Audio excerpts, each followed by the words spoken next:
no ar o programa Horizonte Debate.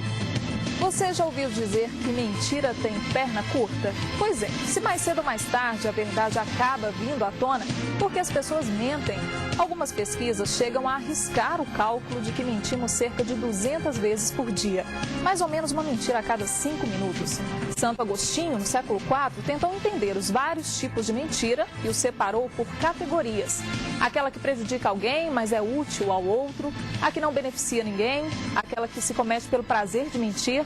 A que se conta como forma de diversão. A que leva ao erro religioso.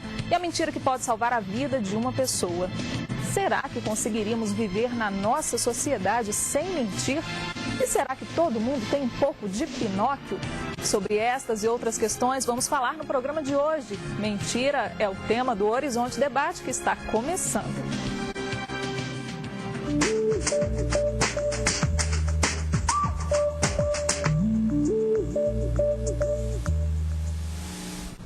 E hoje, para falar sobre mentira, participam conosco o psicanalista Alexandre Bispo, também a psicóloga clínica e coordenadora do curso de Gestão de Recursos Humanos da Unatec, Patrícia Alvarenga, e o médico clínico com prática ortomolecular, Telmo Diniz. Você, claro, também é nosso convidado. Hoje estamos falando sobre mentira. Se você tem comentário, pergunta, depoimento, pode participar conosco. Estamos ao vivo todas as quartas-feiras e o nosso telefone é o 3209-0115. Participe conosco. Várias perguntas estão no ar e esse é um tema bastante interessante, que aqui nós temos áreas diferentes e a mentira ocorre a todo momento, em todo espaço. Na nossa sociedade isso é constante, né? Por que a gente mente? Será que todo mundo mente, Alexandre?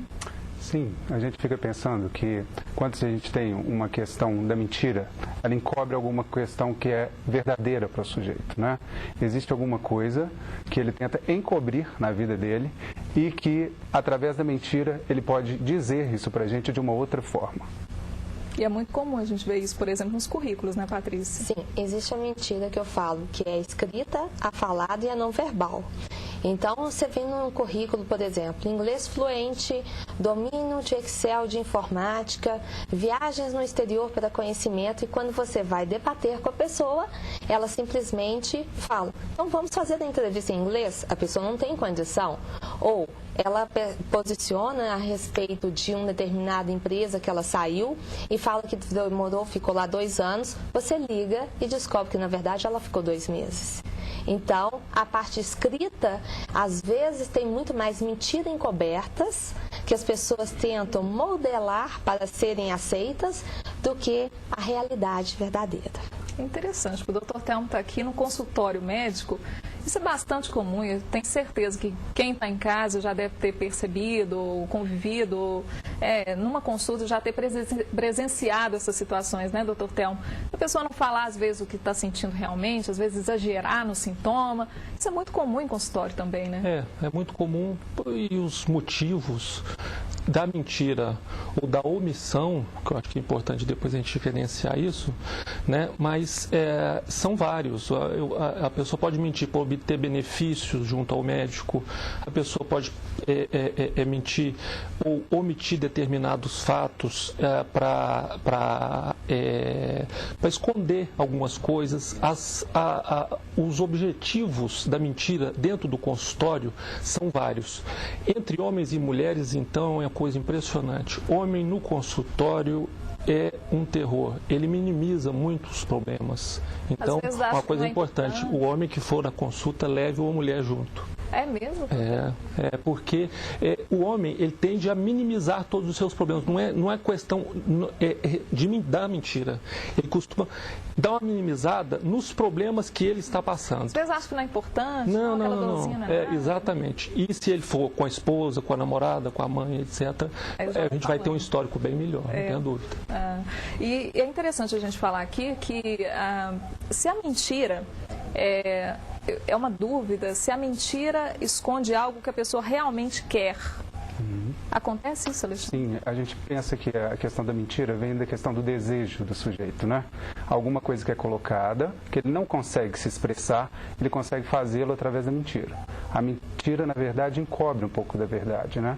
Na verdade, quando a gente diz numa frase, então, eu minto, né? Na verdade, existe já uma verdade já colocada, porque a gente já é sabedor dessa verdade.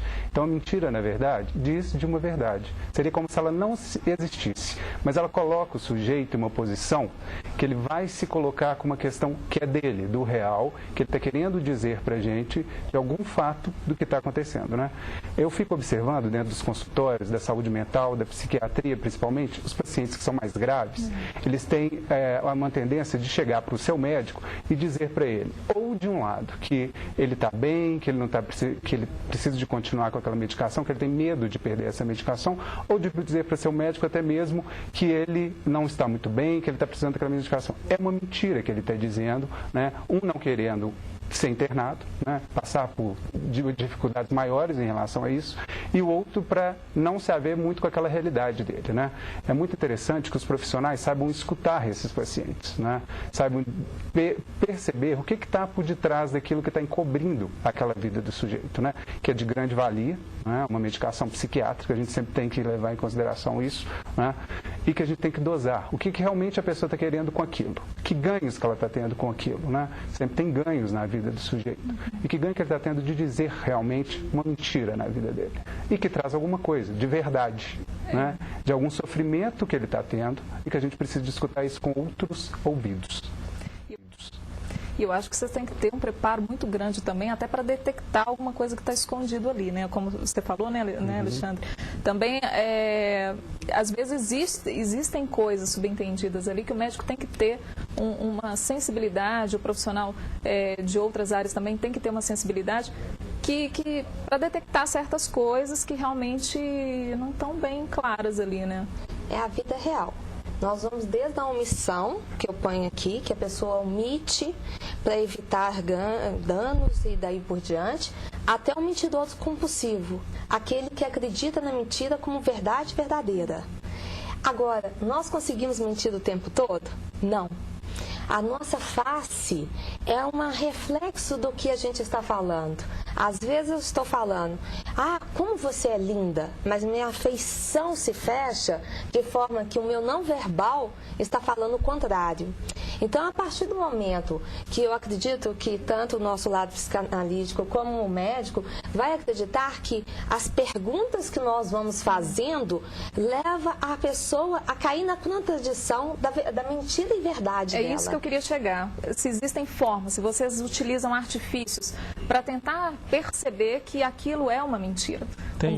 Existem formas. Artifícios? Tem. Se a pessoa fala o seguinte, não, eu faço exercícios físicos, eu pratico aeróbica 3 vezes por semana, eu faço pilates 2 vezes por semana, etc. É muito fácil de você pegar isso. Então, se você perguntar qual a duração, qual tipo de exercício, se você esmiuçar um pouco isso, você já vai ver que ela não vai estar fazendo. Né? Então, é uma mentira que não tem cabimento. E a gente vê que a mentira dentro do consultório, seja o consultório médico, do psicólogo, é por falta, eu vejo, a maioria dos casos, por falta de confiança no terapeuta. Então, essa empatia que tem que ter entre o terapeuta e o médico e o paciente com o médico, isso é de suma importância. Então, é necessário que a gente dê tempo. Falando em relação ao consultório médico, eu acho que nós temos que dar mais tempo ao paciente. Os médicos devem doar mais tempo. E os médicos não têm mais tempo. Os médicos têm que atender o paciente em 10 minutos. Então, quer dizer, como é que você faz uma anamnese, um histórico clínico em 10 minutos? Não faz. Aí, quer dizer, tem que fazer correndo, porque por imposições de plano de saúde, por imposições do Sistema Único de Saúde, que é um sistema que está falho, e tem que atender um monte de gente, e acaba que o diagnóstico fica meio que, às vezes, incompleto. E o tratamento também não fica bacana.